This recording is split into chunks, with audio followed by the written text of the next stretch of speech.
What did I just watch?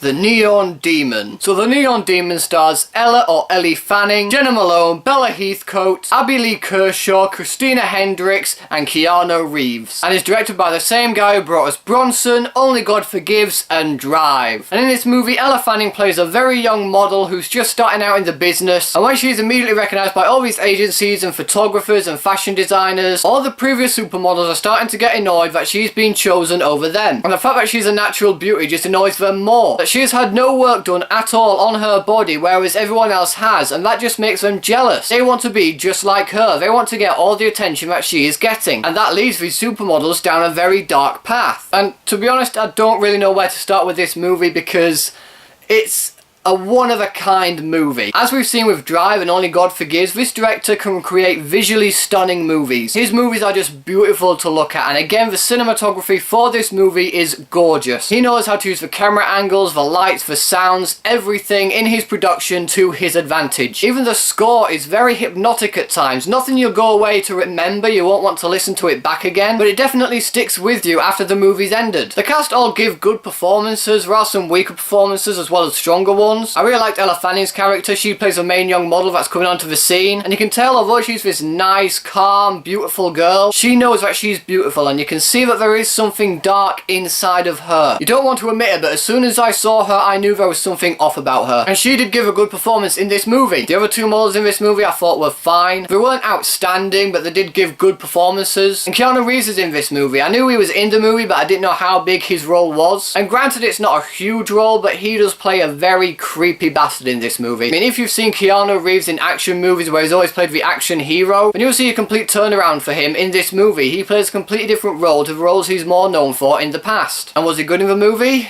Yeah, he was fine, I guess. I mean, he didn't really stand out, but he gave a good performance. The standout for me, though, was her makeup artist turned friend, played by Jena Malone. And she and her have this instant connection, not in the same way that they may think they have. Like, you can clearly see that Jena Malone has feelings for this girl. She really likes this girl. But you can see that Ella Fanning doesn't feel the same way. And I really like both their chemistry on screen together. They bounced off of each other really well, and you bought their friendship. But my biggest issue with this movie is, once again, the director and writer of this movie can't really create a cohesive story. As the movie goes along, you can feel like the story's a bit discombobulated, if that's the right word. The edits are very fast, the jump cuts to the next scenes are very sudden. Plus, I started to question some of the character motivations as it reached the finale. But despite the story being all over the place, I never found myself getting bored or really lost. Nicholas Winding Refn, I believe is how you pronounce his name. I'm probably mispronouncing that and just butchering it. He knows how to work the camera and the actors and even the audience to a point where when you leave this movie, it will continually be running through your head. I found myself, as soon as I left this movie, continually thinking about it. In fact, when I got home, I wanted to wait just a couple more hours just to think it through a bit more before I recorded this review. And that's what his movies have mainly always done. They require a second viewing to really appreciate it. For example, Drive, I didn't really care about when I first saw it. I thought it was a pretty boring, bland movie. However, on my second viewing, I loved it. I appreciated it more for what it was. So the fact that this movie is still with me and it's still sticking around in my head, I can't completely cast this movie aside. And so I have to give The Neon Demon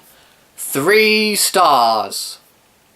Now, this is going to get a lot of mixed opinions. If you like Drive and you like Only God Forgives and you like movies like that, you will probably really enjoy this movie. I mean, sure, it's confusing as shit, but it's still a good movie. In my opinion, anyway. If you don't like stuff like that, you're probably not going to like it, and I don't blame you for giving it a miss. So, The Neon Demon, have you guys seen it yet? What did you think about it? Whatever you thought, let me know in the comment section below. Thanks ever so much for watching, guys. If you like this video, please give it a thumbs up. Share the video with your friends, and if you want to see more videos just like this one, then subscribe to my channel for more. Thanks as always again for watching, guys, and I will see you in the next video.